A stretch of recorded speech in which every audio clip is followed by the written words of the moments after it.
Welcome, everyone.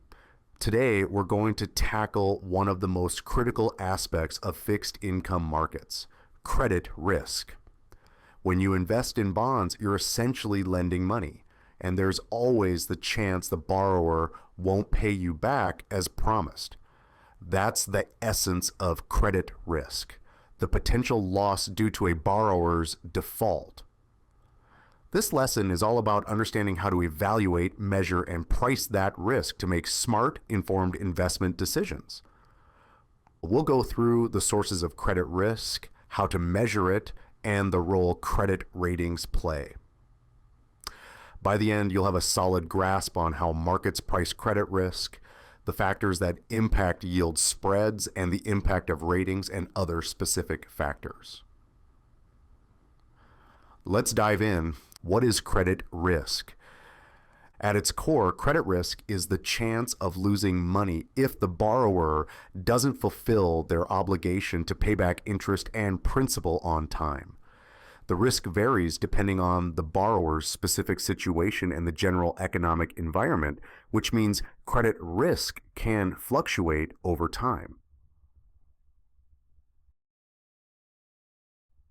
We look at bottom-up factors that are specific to the borrower and top-down factors related to broader economic conditions. Here's a quick breakdown. Capacity. This is the borrower's ability to make debt payments based on cash flow, revenue, and debt levels. Capital. The borrower's overall financial health, which includes available assets and resources beyond debt. Collateral. Quality and value of assets that back the debt, like property or equipment. Covenants, legal terms that the issuer must follow to protect the lender. Character refers to management's willingness and track record in meeting financial obligations. Let's add top-down factors. These include general economic conditions, geopolitical factors like the stability of the country, and even currency risk if foreign exchange is involved. Think of a company like Ford Motor Company. Its credit risk might depend on how many cars it sells, capacity, its assets like factories, collateral, and the economic environment, including interest rates and consumer spending trends. Together, these factors determine Ford's creditworthiness from a lender's perspective. Now, let's talk about types of borrowers and repayment sources. Credit risk isn't the same for all borrowers. We have to look at the type of borrower and their repayment sources. Corporations rely mainly on business activities like sales and financing. If profits dip due to competition or an economic downturn, their credit risk rises. Sovereigns, governments, their main repayment source is taxes and fees.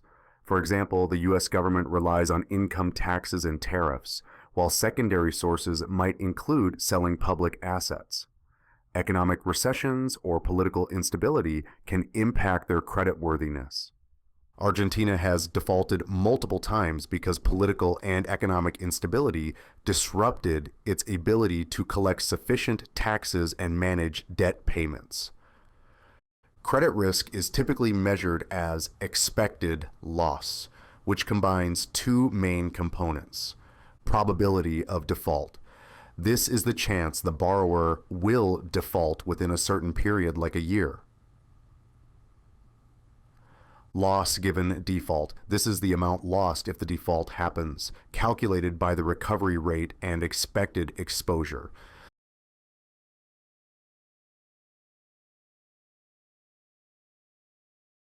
So the formula is expected loss is equal to probability of default multiplied by LGD, loss given default.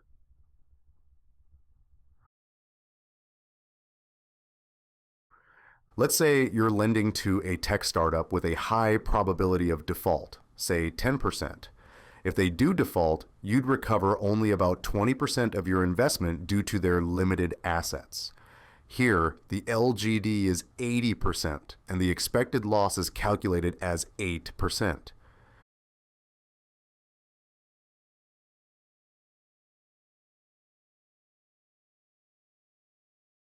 Key metrics influencing the probability of default include profitability, steady cash flow and profit margins, coverage, how well cash flow covers debt payments, and leverage, extent of debt reliance.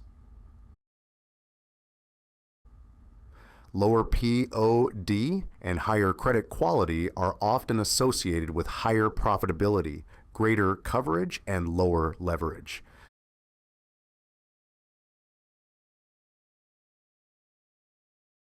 Now let's move on to credit rating agencies and credit ratings. Credit rating agencies like Moody's, Standard & Poor's, S&P, and Fitch play a major role in assessing credit risk. These ratings range from AAA for the safest investments to D for those in default. Each agency has its own scale, but they're similar in categorizing bonds into investment grade, lower risk, and speculative or junk, higher risk. Credit ratings provide a shorthand way to compare credit worthiness across different issuers. However, there are some criticisms of credit rating agencies, particularly after the 2008 financial crisis when agencies were slow to react to deteriorating market conditions. Enron had high credit ratings before its bankruptcy in 2001. It was later revealed that accounting fraud masked the company's financial troubles, highlighting how credit ratings can sometimes lag behind actual credit risk. Bonds rated AAA represents the highest quality bonds with the lowest risk. These bonds are considered extremely stable and reliable for investors, often issued by governments or corporations with exceptional creditworthiness. BBB- and above are classified as investment-grade bonds. These bonds are still considered relatively safe, though they may carry slightly higher risk compared to AAA- rated bonds. They are typically issued by entities with solid but not perfect credit standing. BB+ and below fall into the category of junk bonds, also known as high-yield bonds. These carry a higher risk of default but offer the potential for greater returns due to their lower credit ratings. Investors looking for more aggressive returns may consider these bonds, though they should be prepared for increased volatility. For example, a mutual fund catering to conservative investors might hold mostly investment-grade bonds, while a high-yield bond fund might seek out junk bonds for potential higher returns. Credit ratings are a good starting point for figuring out bond risk. They're like the headlines of the financial world. But here's the deal. They only tell part of the story. If you lean on them too much, especially with high-risk bonds, you could miss a lot of the action. Let's break it down. One of the biggest problems with credit ratings, they're slow. By the time a rating agency decides to downgrade a bond, the market's already shouted it from the rooftops. Bond prices and credit spreads usually react way faster than any rating change. Remember the 2008 financial meltdown? Mortgage-backed securities kept their shiny high ratings while the housing market was falling apart. The lag isn't just frustrating, it can be costly.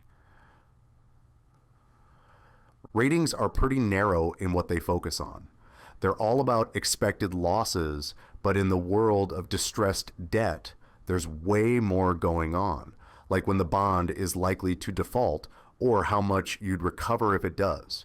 A bond might look like a steal because its price is tanking, but a rating won't tell you if the risks are actually worth it. You gotta roll up your sleeves and dig into the details. When you're investing, timing is everything. If you wait for a downgrade before selling or an upgrade before buying, chances are you're already late to the party. Markets move fast, and by the time the rating changes, the price has usually adjusted. You're better off being proactive instead of just sitting back and hoping the ratings catch up. Let's face it, ratings don't always pick up on the messy stuff. Lawsuits, environmental disasters, governance scandals, they don't show up in the letter grades. For example, a utility company with wildfire risks might look fine on paper, but that hidden risk could wipe out returns. If you're serious about protecting your investments, you've got to look beyond the surface. Leveraged buyouts and debt-heavy acquisitions, that's a whole other ballgame, and ratings aren't always up to the task. These transactions can pile on risk in ways that even seasoned analysts struggle to untangle. Just ask the investors in Toys R Us. They learned the hard way when its LBO debt crushed the company. Here's another twist. Different agencies don't always agree. One might give a bond an A, while another slaps a triple B on it. It's like having two friends who never see eye to eye. That's why it's smart to compare ratings and figure out what's behind the differences. They could give you extra insights. Let's be real. Credit ratings aren't crystal balls. They don't always see the curveballs coming, like sudden economic shifts or regulatory shakeups. The 2008 crisis showed how easy it is to mess up assumptions. Back then, everyone thought housing prices would just keep climbing. Spoiler alert, they didn't. And then there's the ugly side, fraud. Companies like Enron and Wirecard AG had stellar ratings before their scandals blew up. Ratings didn't catch their sketchy accounting tricks, leaving investors holding the bag. If you're counting on ratings alone to protect you, you're asking for trouble. So, the bottom line? Credit ratings are a handy tool. They give you a quick snapshot. But treating them like the gospel truth, that's a rookie mistake. They're just one piece of the puzzle. The real pros dig deeper, keeping an eye on market signals, issuer fundamentals, and all those messy risks ratings don't cover.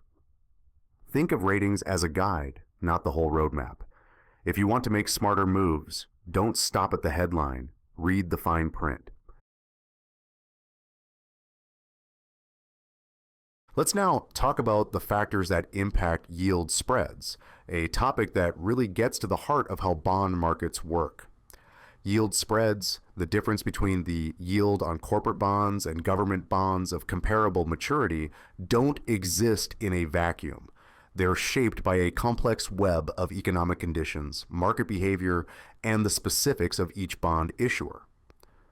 Understanding these dynamics isn't just theory. It's essential for navigating the fixed income landscape.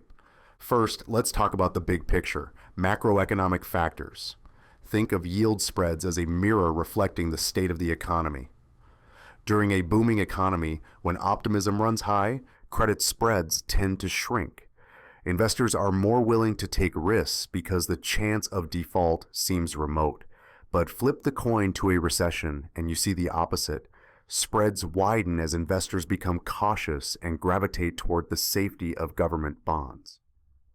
This flight to quality phenomenon is a hallmark of downturns, where risk aversion takes center stage. The business cycle plays a starring role here, with credit spreads reaching their tightest during economic peaks and blowing out at the troughs. For high-yield bonds, often labeled as junk bonds, the story takes on an added layer of complexity. These bonds can actually offer some surprising advantages. They provide portfolio diversification, thanks to their lower correlation with traditional investment-grade bonds.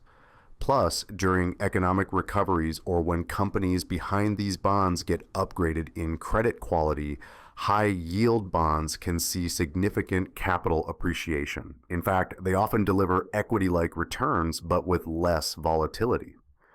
It's like getting the best of both worlds. The income stability of fixed income with a touch of the growth potential you'd expect from equities. Now, shifting gears to market factors, bond yields aren't just about credit risk. They're influenced by several premiums that investors demand. Yield spreads reflect the risk premiums that investors demand for things like credit risk, liquidity risk, and potential tax impacts. And those premiums can shift fast. Take liquidity risk, for example, which can vary dramatically depending on the bond. More liquid bonds, which trade frequently, tend to have tighter bid-ask spreads and lower yield spreads.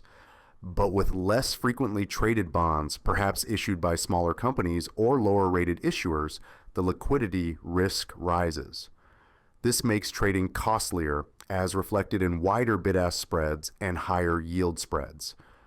So less liquid bonds tend to have wider bid-ask spreads, making them costlier to trade. Smaller issuers or those with lower credit ratings face even steeper liquidity risks because their bonds don't trade as frequently. This results in higher yield spreads to attract buyers. Things get even more pronounced during times of financial stress. Picture a market in crisis. Liquidity dries up, bond prices drop, and yield spreads widen, especially for lower-rated corporate bonds. Investors become more cautious, and this increased risk aversion pushes spreads even wider. It's a reminder that liquidity and market sentiment are deeply interconnected. Moving from market-wide dynamics to issuer-specific factors, this is where the unique characteristics of each bond issuer come into play. The financial health of an issuer is critical. Strong debt coverage and low leverage, basically a company's ability to handle its debt responsibly, often lead to tighter yield spreads. Investors see less risk and demand less compensation. On the other hand, an issuer with high leverage or shaky cash flows will see its bonds trade at wider spreads. It's the market signaling higher perceived risk.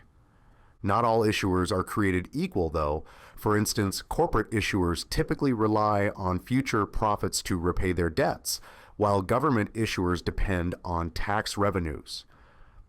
These repayment sources shape how investors assess risk, and they also affect how yield spreads compare across sectors or industries. Investors don't just look at a bond in isolation.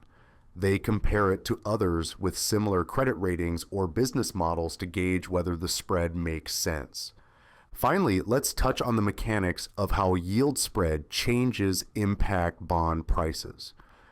A bond's yield to maturity combines the government yield and the credit spread. When either one changes, the bond's price reacts. The sensitivity of this price change depends largely on the bond's modified duration, a measure of how much a bond's price is expected to move for a given change in yield. The longer the duration, the more sensitive the bond is to changes in spreads. For small changes in spreads, the price impact is straightforward and can be estimated using modified duration alone. But when spreads shift significantly, convexity, the curvature in the price-yield relationship, comes into play. Convexity adjusts for how the relationship between price and yield isn't linear, especially for large spread changes. This adjustment is crucial for longer-dated bonds, which are inherently more sensitive to spread dynamics. To bring it all together, yield spreads are more than just numbers. They're a reflection of everything from economic sentiment to individual issuer health. For investors, understanding these factors isn't optional, it's how you make informed decisions. Whether you're assessing the impact of an economic downturn, weighing liquidity risks, or comparing issuers, yield spreads provide a window into the market's collective judgment. And for those who can read that judgment well, the bond market becomes a source of both opportunity and insight. To wrap it all up, understanding credit risk is vital for any fixed income investor. Credit ratings give us a starting point, but we need to look beyond them to understand the full picture. Yield spreads, macroeconomic conditions, and the issuer's financial health all play a role in determining the credit worthiness and pricing of bonds. As you study this material, focus on the practical implications. Why are yield spreads so volatile during economic downturns? What factors should you look for in a high-yield bond versus an investment-grade bond? This knowledge will help you make smarter investment decisions and better understand the credit risk landscape. Good luck with your studies, and remember to keep digging into those examples. They'll help solidify these concepts as you work toward mastering credit risk analysis.